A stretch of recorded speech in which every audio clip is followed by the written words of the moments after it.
turn now to Israel, where tens of thousands of protesters marched through Tel Aviv last night in opposition to the government's plans to overhaul the judicial system.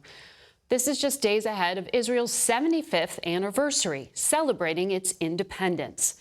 For more, we go now to the country's Prime Minister, Benjamin Netanyahu. Good morning to you, Mr. Prime Minister. Good morning. Good to be with you. We're glad you're here. It has been a month since you hit pause on those judicial reforms. At this moment in time when you need national unity, why not withdraw them? Well, I think there's a broad consensus that we have to make corrections in our judicial system. There's obviously a dramatic difference between the views of how, to what extent, and so on. But I think this should not cloud the fact that we're celebrating here a modern miracle. Israel's 75th anniversary is the change that happened to the Jewish people who were decimated in the Holocaust. A third of our people were lost to this independent nation that has become a power in the world. And I think everybody unites around that.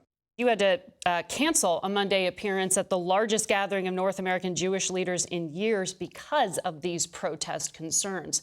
Again, why not withdraw the proposal to overhaul the judicial system, which would give Parliament, which is controlled by your allies, authority to overturn Supreme Court decisions?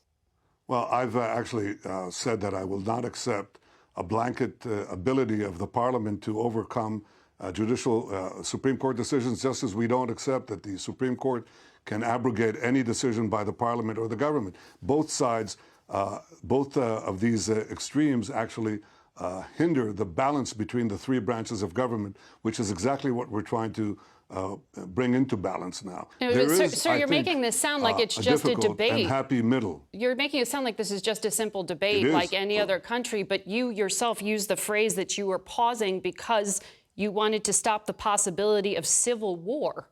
That was the phrase you used when you hit pause. I want to just lay out for you here what it has done here in the United States. Those judicial plans led President Biden to say he won't be inviting you to Washington anytime soon. Listen. I'm very concerned. And I'm concerned that they get this straight. They cannot continue down this road. Hopefully, the Prime Minister will act in a way that he can try to work out some genuine compromise. Biden told you to walk away. You seem to be betting that there won't be consequences to alienating your closest ally. Well, I value the alliance with the United States, and I value the friendship I've had over 40 years with President Biden. I don't think anything will get in that way. But it's an internal matter that we have to resolve, and we're doing it. And the way we're doing it is by seeking a consensus. As we speak right now, Margaret, as we speak right now, there are teams of my own party, the Likud, and the coalition, with teams from the opposition speaking in the president's house. This is now the fifth or sixth meeting they've had, seeking that compromise that I think is the mark of democracies. You don't walk away from a problem. You try to solve it, but you try to solve it through as broad a consensus as you can. Walk away from your proposal, which would allow Parliament with a simple majority to override any decision by the Supreme Court. That is your one check and balance on power, very different from the American system. I want to ask you about the makeup of your government because it is impacting U.S. relations. Your finance minister calls himself a homophobe. He said a Palestinian village should be erased. You did say that was inappropriate.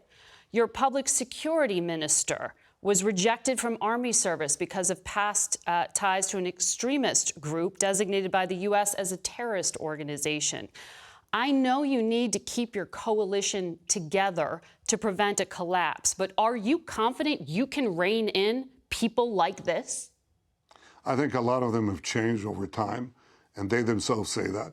But the important thing to understand is they joined me. I didn't join them. We have by far the largest party in the Knesset and certainly in the coalition. There are smaller parties. The mainstream policies are decided by me, and that's what I'm doing. Well, this national security minister I just mentioned, Ben-Gvir, who threatened to quit, which would have collapsed your government, you promised him a National Guard will be established under his control. The IDF and your security forces are more than strong. He's already gone out and said he wants police to remove Palestinian flags from public spaces. What exactly do you think he's going to do with this National Guard? Well, the National Guard is not merely his idea. It's a wide proposal, which is, by the way, recognized, was actually proposed by the previous government as well, because Israel has a small police force relative to the size of the population. And we face, unlike other police forces around the world, we face the constant threat of terror. There is a National Guard. It's going to be under one of our national security, under one of our security arms. It's not going to be any individual persons or ministers' militia.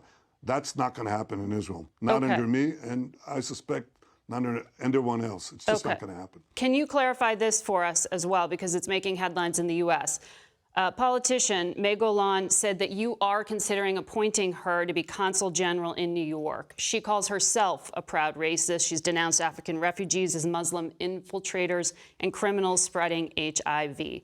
Are you nominating her to actually serve in New York, an incredibly important post for Israel?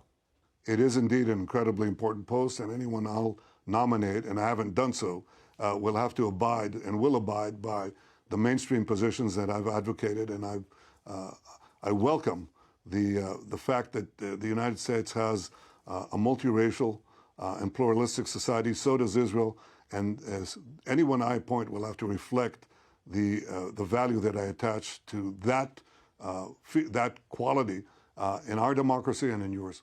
So you are not appointing her? I haven't, but I'm telling you that anyone that I will appoint will abide stringently by that view that I've advocated throughout my lifetime. And it's not pro forma. It's not lip service. I really believe that. Okay. Sounds like you're saying she's not coming to New York. I want to ask you about some of the Americans coming to Israel. Florida's Governor Ron DeSantis is visiting Israel this week, and he's presumed to be running for president here, as you know. Do you plan to meet with him? Of course, I'll meet with everyone. Why not? I meet with Republican governors and Democratic governors. I'm not avoiding the question, and actually I'm rushing right into it. I meet with every American representative, governor, senator, members of Congress, and I think it's my job.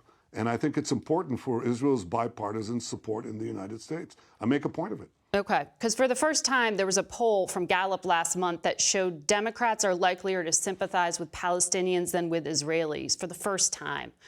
I know it's easy to dismiss polls, but this seems to be a reflection of public sentiment in the United States that relates directly to Israel's influence in America. 49% of Democrats sympathize with Palestinians, 38% with Israelis. Do you think that matters?